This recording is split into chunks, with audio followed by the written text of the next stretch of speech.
This is Liam. Hey Liam, how you doing, man? Have you managed to get home from work at last? We're hoping you could join us.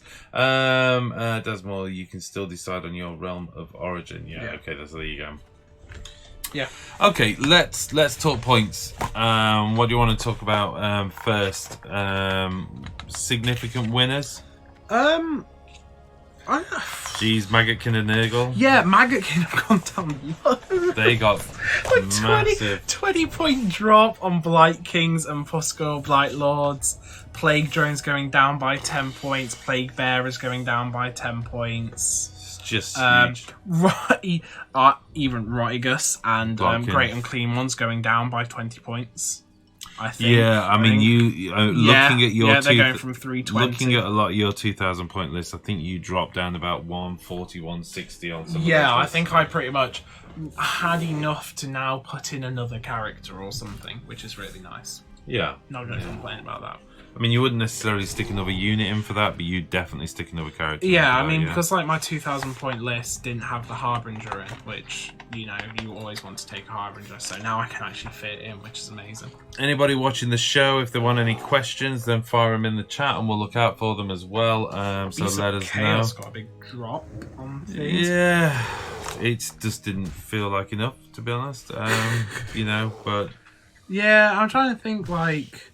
What, the Pestilential Throng and the Phantasmagoria of Fate, they've gone down by 20 points at least. So they're 180 rather Cygor and the Gorgon dropped as well by 20 points each, I think, going off from memory.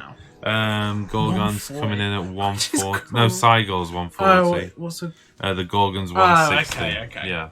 Which, you know, isn't bad. 160 points for just... I know it's not survivable, but the sheer damage a Gorgon can do is impressive. Yeah. Like, when it gets in there with its, like, 3 damage attacks, it's like, yo. There's work to be done. You know, for those of you who know, I'm working on the Beast of Chaos army. Yeah. I was hoping for more. I didn't get more. There's room to maneuver. You know, I think with the removal of the... Tournament army. Yeah, with the removal of the Aether Quartz Brooch, Beasts of Chaos just need a complete rework. The army just kind of doesn't perform. Like, there comes a point where points reductions don't make up for bad rules. Yeah, I don't think they've got bad rules. They've just not got competing rules. Yeah, I mean, they're one of the first AOS 2 so books, they've got quite a simple mechanic. So, yeah, it's a very simple mechanic. And they don't have a lot going. They can't stack up command points, which we really need, and it didn't really. And yeah, that's the thing. They're a command point heavy army. Well, if you take Gave Spawn, definitely. Well, all of them. I mean, All Herd also is. Yeah. They're a command point heavy army, and they don't have ways of generating a lot of command points. Like Seraphon come in with, like, you know, 8 command points or something. Slans can just, like, spawn command points like nothing. But, you know, it's one of those. Yeah, I mean, Christopher's saying literally my whole Nurgle list went down. Iluki said, but I feel bad for Nighthorn players. Literally no changes. It's one of those. I think, you know, Nighthorn can still compete. They're not a bad army. I mean, I've definitely seen people Blades of Khorne as well. Significant drops, wasn't there, across it all? Yeah. Bloodthirster with Insensate range is down 270. I think it was from like 280 or something. Yeah. Again, it all adds up, doesn't it, as you go across the list?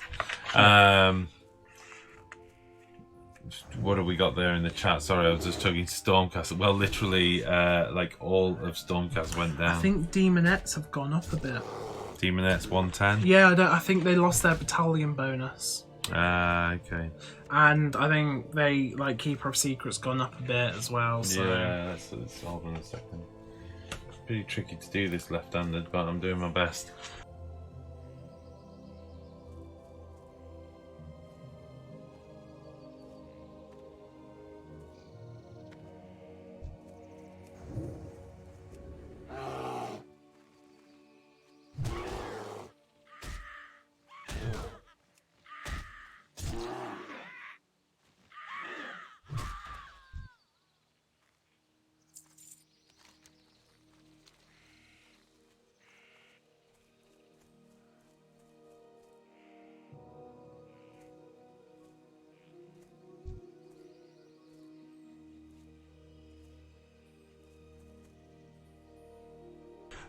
I think if I go back to swap and buy buttons, it switches the camera off for some inexplicable reason. So let's not do that.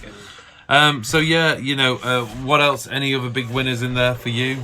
I think Stormcast have had like massive drops across the entire army, which again they need. Seeing that in every edition. Skaven, you've been playing those a bit lately, so yeah, Rat Ogres 90. Yeah, they've gone from 100 to 90, which is really nice. A lot of the Molder stuff has gone down. A lot of the what am I trying to say?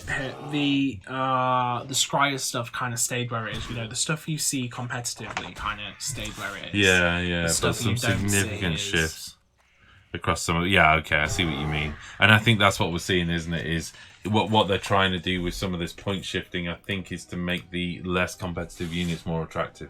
Yeah, which is no harm. I mean, if I was to take Fire Slayers, for instance.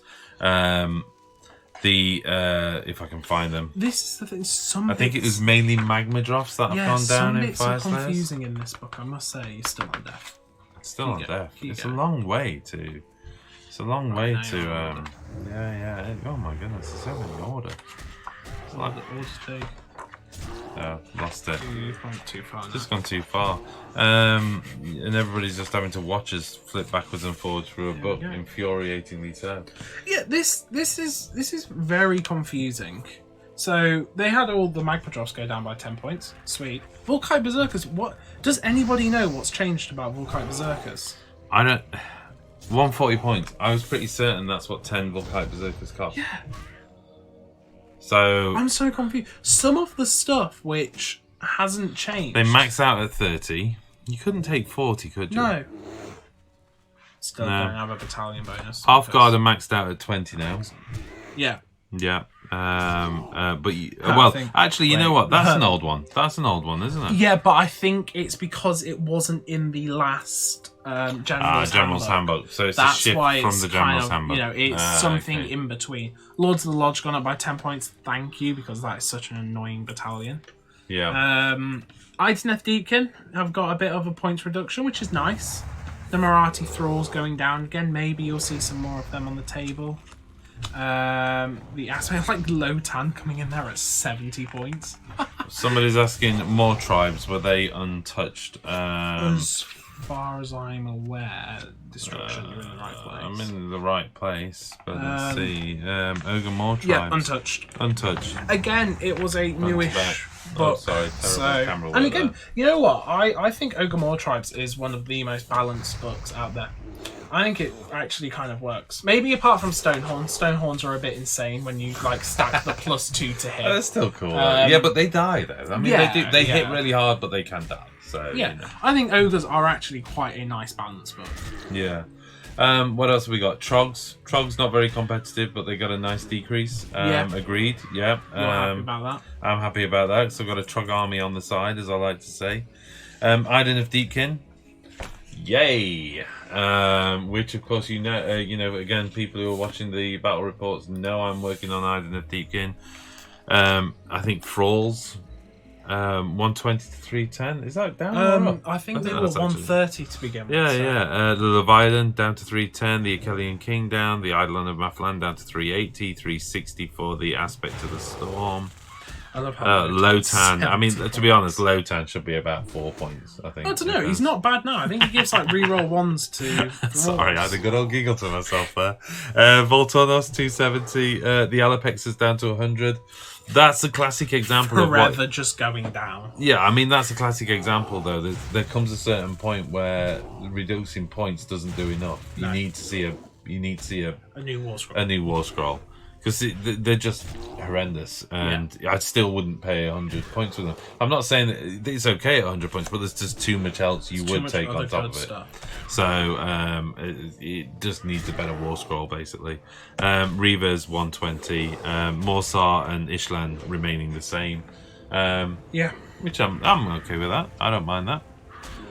Okay. That's anything else in the chat? You know what? There is eels needed to go up, says Dasmore. Right. I think something interesting. I don't know whether it's in this bit, but with the legends, I can't remember where I saw it, but it might be in the General's Handbook now, where you actually have to get your opponent's permission to take legends in your army. So if you're playing Tomb Kings, you actually have to get your opponent's permission to play them. So I wonder if tournaments are going to start restricting what you can take. And like, you know, not being allowed to take Tomb Kings, not being allowed to take Bretonnia, the old Oryx in the new Big War army, whether you're allowed to take that, who knows? Yeah. I think that's just, Because Bile Trogoffs have moved in there as well. They're the great model, by the way. I saw the last 3 Bile Trogoffs for sale in Warhammer World. Yeah. They said it was the last. They'd taken them out of the display cabinet and they were selling them. And I stood there umming and ahhing for about 10 minutes. I went, I don't need Bile Trogoff. I so wish I got them there. Got some stuff. The Seraphon is not updated in the book, so no big points increase on Salamanders or Croak. Nope. No. Again, I'd suggest that's probably because we've not books seen were enough. probably written at the same time as well, weren't they? Yeah, well, so it's one of those you need quite a long time to find out about these things, because you know it's all good us understanding this, but Games Workshop won't, will they? Because they haven't had tournament scenes where they can see this in action yet. So. Yeah, and you know, like I think you're onto an important point. Actually, the General's Handbook probably wasn't meant to be a million miles away from the Seraphon book. No, it's probably got pushed back because of 40k and coronavirus. And well, it definitely used to land in June, didn't it? Because we used to have it for the June tournament, which would usually be around mid-June. So exactly. I think we'd see it beginning of June, whereas it's landed mid-July, or early mid-July.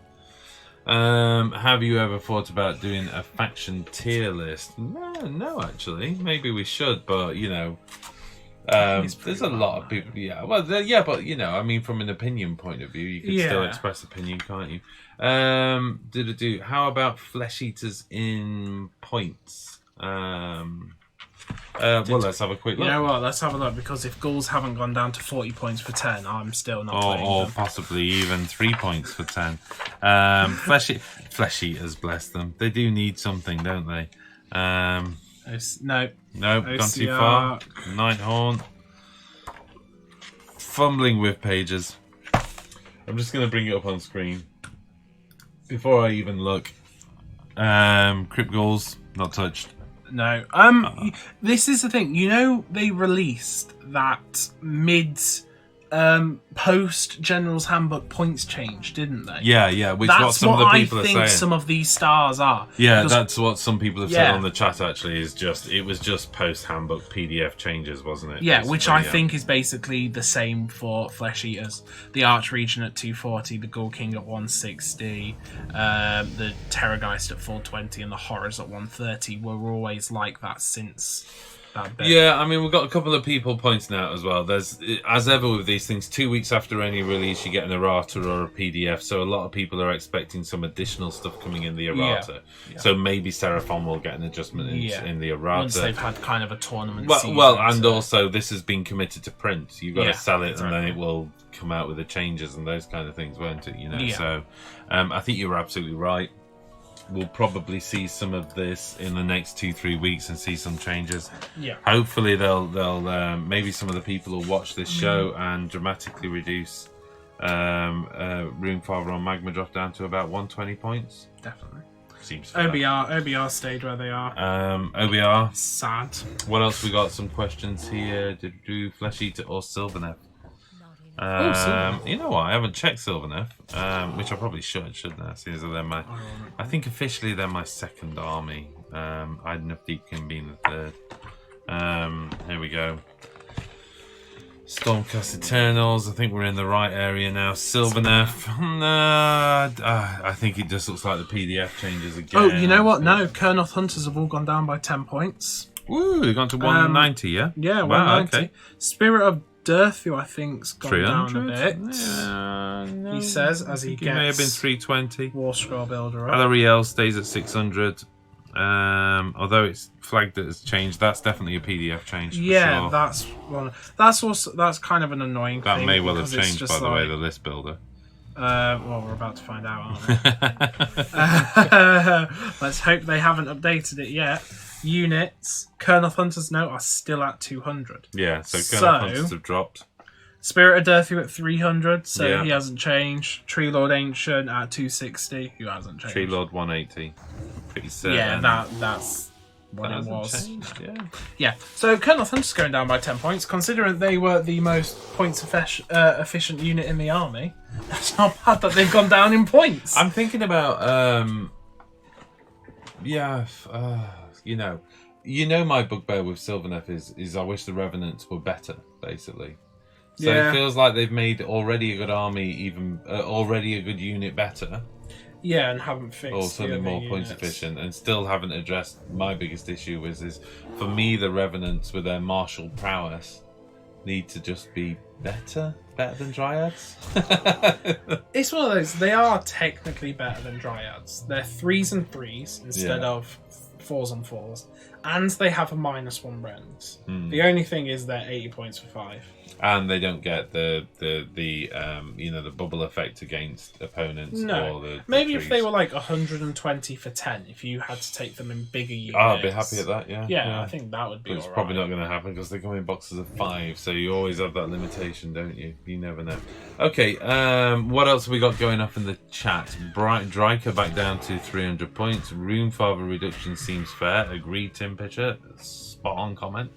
Snuggles, great name by the way. Sylvaneth anchoring up onto 190 -10. Perhaps they should just start putting points lists online instead of in an annual book. I think that's a valid comment, to be honest, and it kind of is online, isn't it? Because all the points get put into War Scroll, which is publicly available. I know it's not an easily accessible bump. There's the list.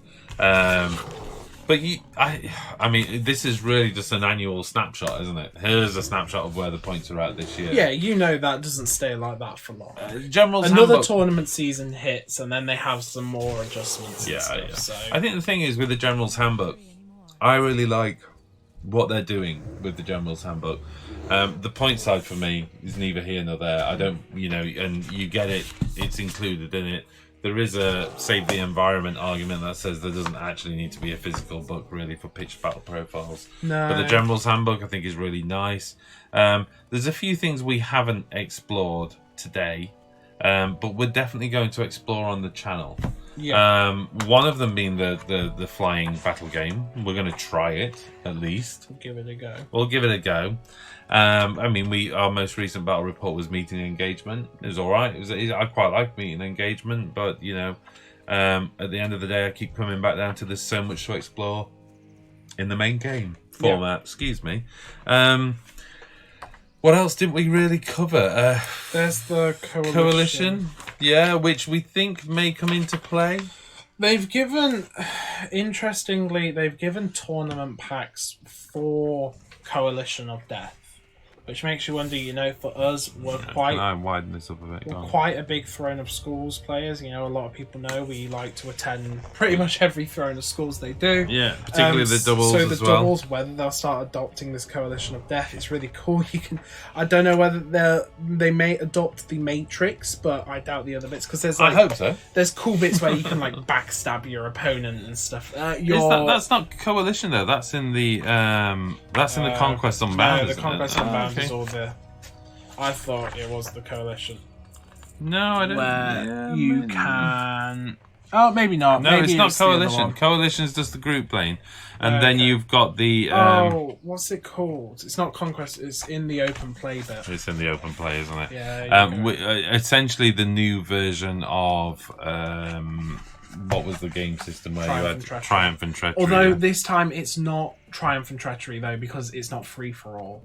It is a coalition thing where you're allied together, but you can do little backstabbings and stuff like Coalition of Death in narrative play 52. 52, good call. My brain had switched off altogether there. So there you go. That's the Coalition of Death stuff, where basically you can scheme and backstab and traitor, turn into a traitor and stuff like that. It's hilarious. Basically, I really love the idea. You can actually switch sides mid-game, can't you? Yeah. Great disadvantage to yourself, or potential great disadvantage to yourself. You can only talk about tactics if your generals are within 3 inches. And you have to write letters to each other. And then there's actually a tactics phase where you can write letters and you have to decide whether to send them by by air and they could get lost. If they go by air, there's a chance they can get lost, but you can open them immediately. No, after hero phase. Oh yeah, something like that. But then if you send them by land, it takes a turn for them to get to where they need to be. I think you can only open them after the movement phase. I think if they go by land, but which again is cool. It's gimmicky. It's fun. It's another thing to do if you've got a bunch of mates. I'd love to film something like that, but I just think it'd be mayhem. Oh yeah. I don't see how it could possibly even work, but we could give it a go, couldn't we? Let's just have a quick look at this. Are Lumineth going to be able to compete after they get their model release? Says King Midas. The model release. The rest of the models. Lumineth, yeah, I think so. Oh yeah. Your brain has been churning overtime on Lumineth lists, and you're fairly happy with it. Oh yeah. Oh yes. I think it is an amazing army. Teclis will dominate. Mortal Wounds will destroy. I think because they're a hard counter to OBR, where OBR were like, yeah, we've got 3 up saves, and Lumineth are like, meh, we don't really care because we just do Mortal Wounds. We've got some great comments in the chat. I just want to thank everybody who's commenting along tonight, because it's really good stuff. So if you're here, just engage with the comment, because it's probably making more sense than the two of us. Oh yeah. Then Deniz says, like for instance, he's talking about Flesh Eater Course, saying actually, you know what I mean, to play with. He thinks they're a relatively balanced army, Flesh Eater Course, to play with. There's a couple of breaks on Terrorgeist, but the problem is when you get the new books up against it. It depends on your terms of balance. Like Sylvaneth and Flesh Eaters, I think, are very balanced books. It's just balanced in the sense of, can they compete with other books? No. Yeah, but in terms of going through the book and saying, I'm actually quite happy to field a rounded army here and not feel like I'm losing out. Yeah. Like, I think the problem is with Fire Slayers is I want to take Volkai Berserkers, but Halfguard are just so damn good. Yeah. I want to take a Magma Drop, but Halfguard are so damn good. Yeah. And that's where that kind of internal imbalance comes into it. Yeah. And of course, for battle reports, I do take Magma Drops and I do take Volkai Berserkers. In fact, the last Fire Slayer list, we tried no Halfguard whatsoever. But it's like going to a restaurant. How that worked out. It's going to a restaurant and telling yourself you're going to order something new this time, and then you just order the same thing you have because you know you're going to miss it. That's all it is. It's always chicken dance. Yeah. Okay then. Right. I think the revs are fine. I just don't understand why the Kurnoff with bows are the same as other 2 types. Agreed. Maybe it's me. I haven't kind of got my head around the revs and how to employ them. And Jack does criticise me every time I complain about them. You think they should be like lore-wise, and they should. Lore-wise, they were the martial aspect of the Sylvaneth, but rules-wise, they're for little sneaky things, aren't they? Husk Life is on here saying, "How's the Dreadsaurian base coming along?" Dreadsaurian dropped in points, by the way. Did it? Yeah, apparently so. I've not double checked that, but you do that. You have a quick look at that. How's the base coming along? It's textured. That's as far as we've got. I'm actually not happy with the base itself because it started to warp slightly. So I might have to start again. I don't know. We need to get it done. I agree. Sorry about that, Husk Life. It's one of those as well. When we're playing with it on the table, it's so hard to play because you have to basically have the table with no scenery on it just to get it anywhere. Because if we have the table with the scenery that we usually play and to have a balanced game with balanced scenery, then the Dreadsaurian physically cannot move anywhere. Yeah, I mean we could play it on a smaller base, couldn't we? Just from a battle report point of view. But I thought the base we had it on was fine, but I think when I got the measurements, I drew it up about 3 or 4 times, and I just thought I must be getting this wrong, and I kept getting back to it, thinking, have I accidentally done the radius, the diameter as a radius or something? Yeah. But no, it is that big. Tim Pitcher says EPUB on the app is quite a lot cheaper, and though not as aesthetically pleasing. Give me the book. There's nothing like a book to thumb through, is there really? I'm also a big fan of cards as well. I don't know why, because I've never played. What's that game where people play with cards? Magic. No, I was thinking poker. Oh, right. I'm joking. Yeah, I've never been a Magic the Gathering guy, but I do like my War Scroll cards and stuff like that. Having things organised. I mean, I like them certainly in the context of Sigmar, because almost everything you need is on the War Scroll, and I'm old, so those things are really nice. Those gaming aids for people like me. Could you do a bat rep demonstrating the terrain rules? Absolutely. I mean, I think that you will expect to see them on the next few battle reports, basically, as we explore the new terrain rules and the new. It would definitely go into a player realm every time. We are going to have to stick a reminder up just off camera that says, for heaven's sakes, don't forget the realm rules, because that is the issue with those rules. They're so easy to forget. Any advice on choosing between them and Seraphon? Whoa, King Midas, where are we now? Oh, Lumineth. Lumineth, Seraphon? Lumineth. Yeah, Lumineth. I think the models. I'm going to reach across. The models are just starters. Yeah, okay. So a tiny model, and he's not holding his spear because Jack's sensibly painting the spears off. But you've just started on the cloaks and the trim, haven't you? They're just beautiful. They're insane. The models are beautiful. The gameplay with them is amazing. Saying that, I love the Seraphon army. Seraphon is also really cool. We're suffering from probably uniquely in the world a little bit of Seraphon fatigue because we played so much of it. Everybody wants to see and they do want to see it, which is understandable, but at the same time we were like, want to play something else. But the next battle report is probably going to be Seraphon. And it is a fun army to play with. Yeah, there are some really cool stuff. If you like dinosaurs and if you like monsters, Seraphon. If you like super cool looking armor super fast, then magic go Lumineth. Elves, they're amazing. It is a gameplay thing. Heavy magic, high speed, Lumineth. Techless can just win the game on his own. Staunch, high-tech shooty kind of stuff. Seraphon. Magic shooty diamonds. Amazing. Yeah. I love that model as well. Oh, hell's bells. Just do both. Why not? Do both to 1,000 points. Hey, they're both creatures of light. It makes sense, right? Yeah, it works. Are at Warclans, point changes, somebody asking. Okay. I'll find out who. That is the Blinker Maximus. They will stick to where they are. Oh man, nothing at all. Jim 40k says the new tokens for the Warlord edition for scenery as they are double-sided. Yes. There's old ones and new ones. There you go. Yeah, you did get that right. Yeah, I know I got that right. I was expecting to get that wrong. I can remember a few things. I just don't know what the tokens mean. Then it says Lumineth seems to be balanced, not like the Bone Reaper's Petrifix Elite, which was broken. Yeah, you're probably right. It was a bit broken, wasn't it?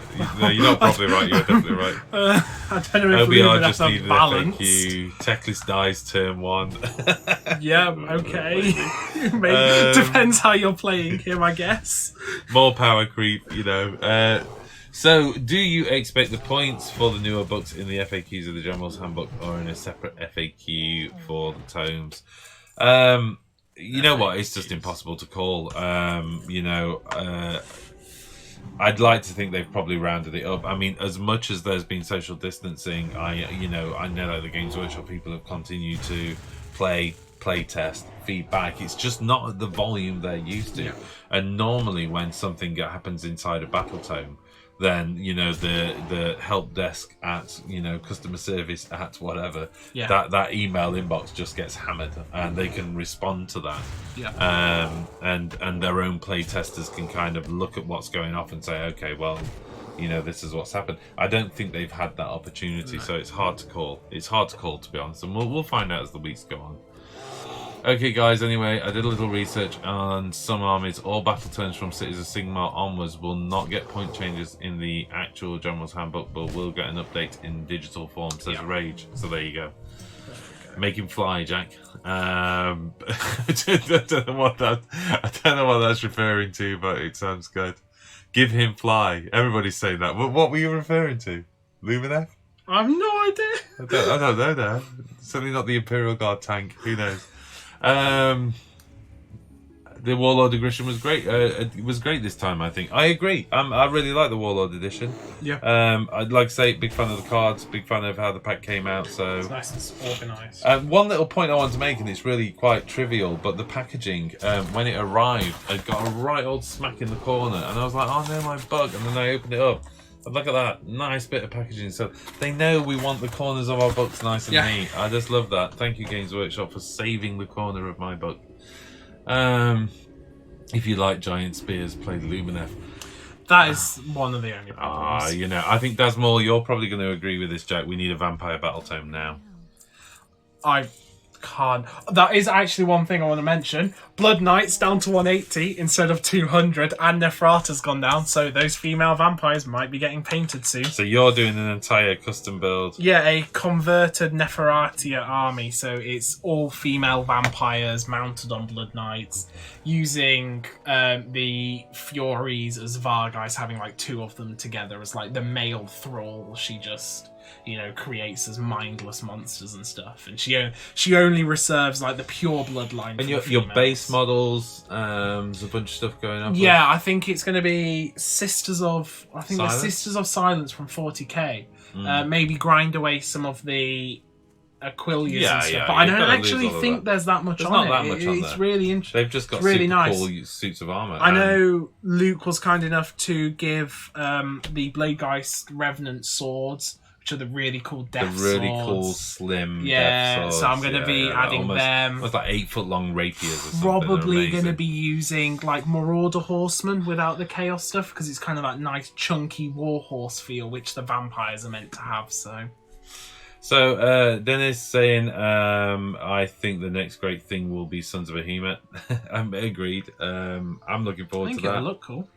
I'm really looking forward to that. Although we were messing around sorting out some Imperial Guard tanks, and I fell in love with the Vallejo metals. And desperately want to do Caradron Overlords now. Too many armies, too much fun. That's the problem. Okay, I think at that, folks. I've no idea how long we've been live. Quite a while. Okay, so I think at that, if there's no further questions, we're going to call it a night. Thank you very much for joining us live. Thank you very much for all of the support that we've received with the battle reports. It's been fantastic.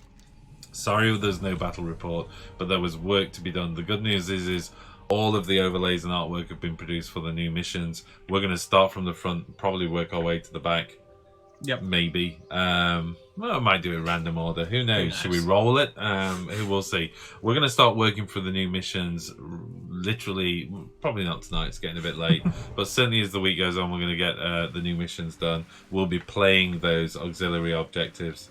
Hopefully you'll see them in play, because every now and then we'll draw, but it's highly unlikely because Jack tends to give me a good old kicking. unless the alternative happens. Thank you very much for all of your support. I hope you've enjoyed the show, and we'll see you in the next battle report. The next thing going live from the channel, though, is 40k battle report tomorrow, I believe. So hopefully, if it gets edited, look at that face. All right, thanks all, and we'll see you again in the next one. If you like the live show format as well, let us know in the comments, because we're probably used to do a thing called Monday Musing, which during lockdown and how busy it's just too busy. But you know, maybe we can bring it back as a monthly thing. So how about a monthly musing? Let us know. All right, see you again soon. See ya. Thanks everyone. We got a new subscriber. Thanks, Rage. Still need to transition away though. Bye. Bye.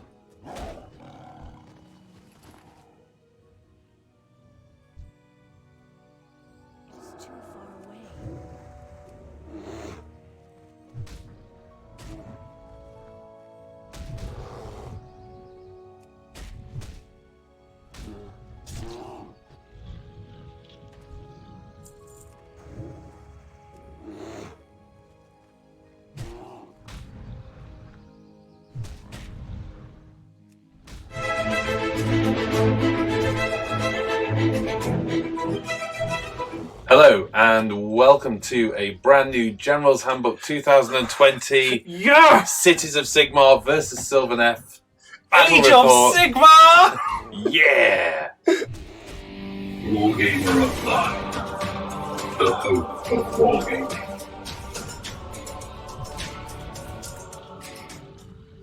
For the more sensitive of you, you may have noticed Jack's excitement to be back at the Age of Sigmar table. It just feels right. 40k is not your primary game. No, that's what we have to say. No, and I know what's going off in this one. And we've got a bunch of people like Liam is absolutely throwing himself into Yeah. 40k. He loves it, which is Yeah. cool. Which is cool. Everybody That's to his fine. own. That's fine. I'm kind of somewhere in between, Yeah, probably leaning a little bit You're towards kind of Sigmar. the bridge between the two I'm extremes. the bridge, aren't you? aren't I? Yeah, I suppose so. Kind At of the the end of the day, though, balance. I was motivated enough to add reinforcements to my Sylvaneth army. Much to my dismay, may I add. Yeah, so since the last battle report, we've got an Arch Revenant, 10 more Tree Revenants, Yep.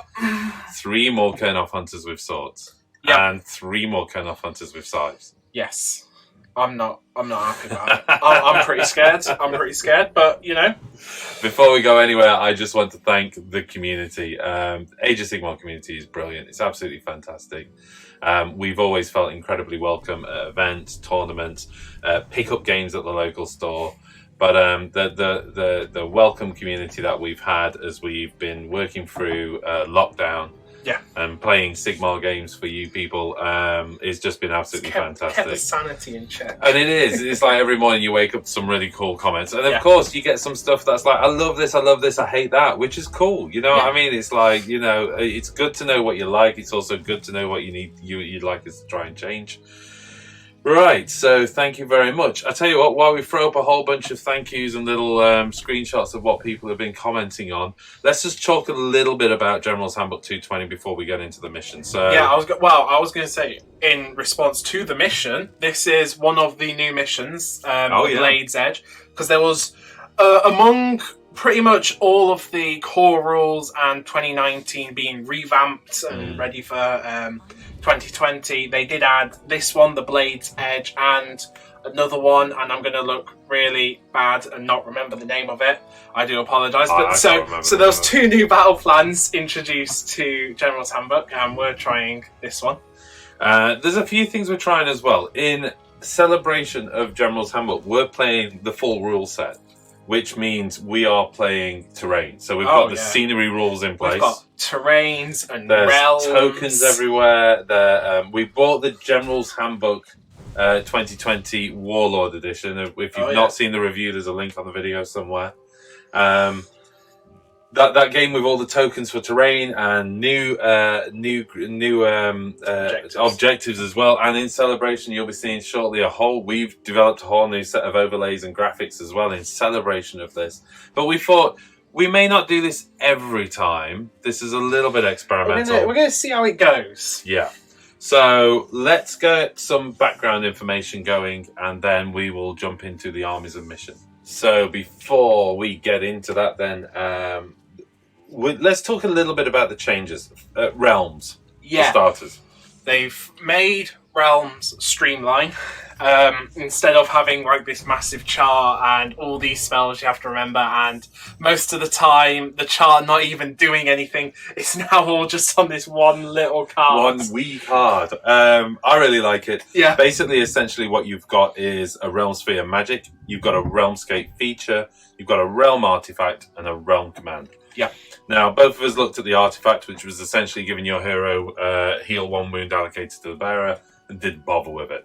A lot of our army builds are essentially, we're kind of working around artifacts that are contained within the battle tome, and we're happy with that. The magic is Shield of Thorns, nice and Sylvaneth-y, nice and Gyrony. So Shield of Thorns is a casting value of 5. I forgot the terms then. Yeah. You can tell we've been in 40k mode. Basically, if you successfully cast it, you can pick a friendly unit within 18 inch, and if any enemy unit ends a charge within 3 inch of that unit, they suffer D3 mortal wounds. So essentially, this wall of thorns grow around it. Yeah, I love it. The Realmscape feature is Verdant Lands. Essentially, terrain features, including faction terrain, have the healing scenery rule in addition to any other scenery rule they have. Now, we've rolled off the scenery, and we'll do that when we talk about the mission. We'll define what the scenery is as well. Yep. But gaining the healing one, I think, is within an inch you roll a dice, and on a 6 you deal D3 wounds. Yeah. If you look at us going like that at the camera, it's because we've pinned up the scenery rules as a reminder. So don't be surprised if we're like, hey, do you know what the scenery rules are? Because we're not talking to you, we're talking to the sheet of paper just below your chin. a realm command, which is basically command ability. If you do so, a hero can cast the Shield of Thorns. Yep. Or alternatively, if a wizard knows it, they can cast it in addition to any of the spells they know. And interestingly enough, even if it's been cast before, it's pretty big. You can go again. It's quite good. I think it's really interesting. No doubt will come into play. We figured Gyron would be a good fun thing to do. Also, we are kicking in with our auxiliary objectives. Yeah. So, shall I go through mine, or you talk for a bit?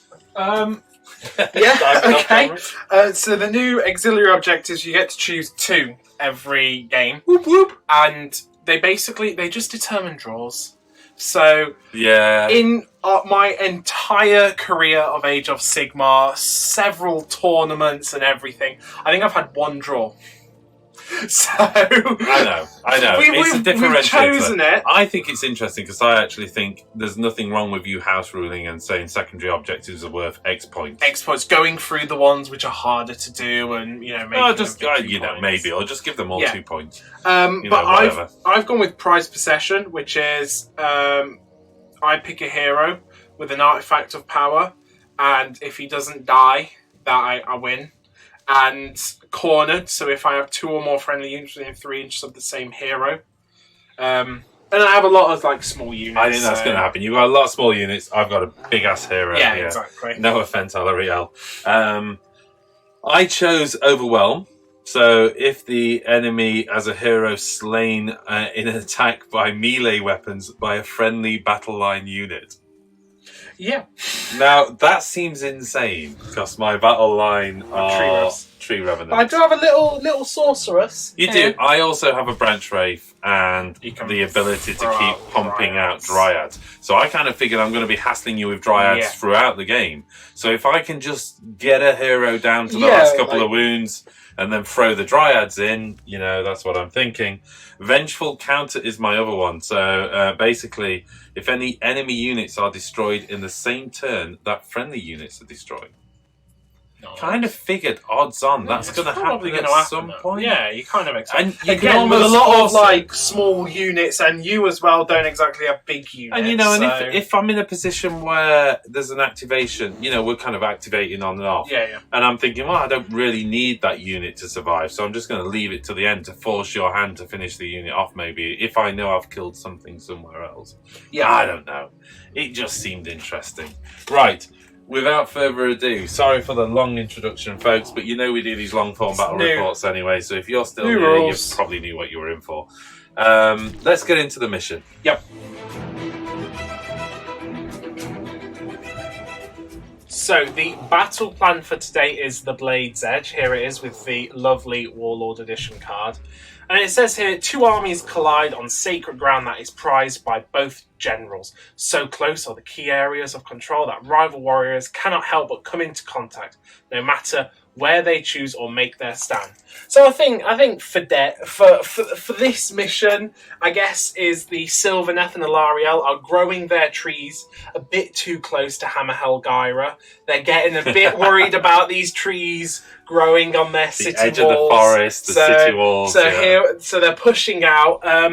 But how the mission works is you have 3 objectives in each territory, as you can see here. And weirdly, with this one, they're very far up in almost near the centre essentially line. 12-inch apart. I mean, this is a 6-inch bubble, so you can see that the actual objectives are 12-inch apart. Yeah.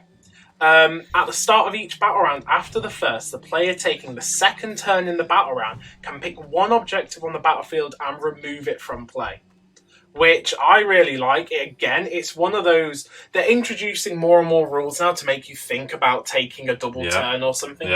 If you've only got like 1 objective in sign your up for more thing, of that every day. Exactly, I love it. Set up, it's wholly 12 inches away from the enemy's territory, as you can see here. And then we continue setting up armies as usual, and the battle lasts for 5 battle rounds. And interestingly, it says, or until they allocate at the or until the amount of time allocated for the battle runs out. So I don't think that's a new thing. I don't think. no, I think normally they just say 5 battle rounds, but now if you're like, I don't know whether that line was in there for the old tournament. Maybe for the tournament scene. Okay, yeah. I mean, good point to mention is a lot of the new missions have quite a lot of objectives and all over the place. So from a Sylvaneth point of view, here's my Sylvaneth Wildwood. Sure. And as a matter of order, this is not a Sylvaneth Wildwood. This is not a Sylvaneth Wildwood. This actually constitutes as a Realm Gate. And that just constitutes as a Wildwood. Yeah, and I know that it's confused some people in the past because I've put them on the converted bases. But the reason I've put them on the bases like that is just so it's much easier to move models around in battle reports. The other thing I've done is check out the new shiny objective marker. Come on! and lovely, the fact that I have to also account for in our overlay graphics the ability to remove random objectives one at a time. Lots of fun, haven't you? Yeah, that didn't take much setup at all. The victory points is you just get 1 victory point at the end of each of your turns for each objective you hold. So it's not actually like that big a deal. You just get 1 point. But I guess the special thing is the fact you can remove 1 every turn. Yep. All right, it's going to be fun. It's going to be fun. Let's get into armies. For my 1980 points list of Sylvaneth, I've taken the Glade Gnarl route from the Mortal Realm Gyrin. Sounds original. Cheers, buddy. My leader is Alarielle, the Everqueen. She knows the Deepwood spell of Throne of Vines. She's accompanied a slightly spruced up Tree Lord Ancient. There's still some shade work to be done on this, folks, so apologies for that. But I've decided to add a bit green fleck into the army to help denote things. So the Tree Lord Ancient is my general, cunningly parked within a tiny piece of terrain there. That gives me an extra command point. I like that. And he knows the Deepwood spell Verdurous Harmony, and of course the command trait from Narut, Nurtured by Magic. I also have the Arch Revenant, again, with a fresh spruce painting. No pun intended. Oh, and behind him, slightly out of focus, but in a dramatic way near the trees, is Branch Wraith, and she has the Artifact of Nectar and the Deepwood spell Regrowth. By the way, did I say him when I said the Tree Revenant? Because I believe it's a her. That's no. Well, it's indeterminate, but there is, underneath that armour is a little bit of side boob. Oh. Accompanying the Arch Revenant is 10 Tree Revenants and then 2 units of 5 Tree Revenants on either flank. After that, we have a unit of 6, yes, count them, 6 Kurnoth Hunters with Size. I'm so excited about that. Their nice 10-point decrease, really helping you out there. Oh, yeah, bam, bam. I mean, this army was top tier. They didn't need touching at all. And the last unit there is a unit of 3 Kurnoth Hunters with great swords. I also took the Spite Swarm Hive. Of the grand 30 points I saved in this army list from the new General's Handbook, I neglected to use 20 of them, which means I've actually gained over you a triumph. And I rolled and I got inspired, which is once per battle when a friendly unit is picked to shoot or fight, I can say it's inspired. If I do so, I can re-roll hit rolls for attacks made by that unit until the end of the phase, which I think is pretty handy. Yeah, it's one of those, it's a triumph though, so the aim is to burn it in the first turn because you'll forget about it if you don't. Well, the great news is though, we have got, because of the General's Handbook Warlord Edition, handy cards. So I can just stick it in front of my nose and then forget about it. Okay guys, for my 2,000 point Cities of Sigma army, I've gone back to Hammer Hal. I tried Tempest Eye, it wasn't great. So we're going back. I've got a 3-guild general on Griffin. You've seen him all before. Shield, Great Hammer. He has command trait Blood of the 12 and the Armour of Malice for a nice 2+ armor save. Don't leave home without it. The Celestial Hurricanum. It has the Cinder Cloud spell, and you know it's just ready to rain mortal wounds down on something. It's such a cool model as well. Just exterminate something off the table. I love the dude on the platform, just like, hey yo, hey yo, and then he just lobs that ball he's got. Bringing something different today. I had some points left over. I didn't really know where to spend it, so I've put a Dark Elf Sorceress in there with the Twin-Tailed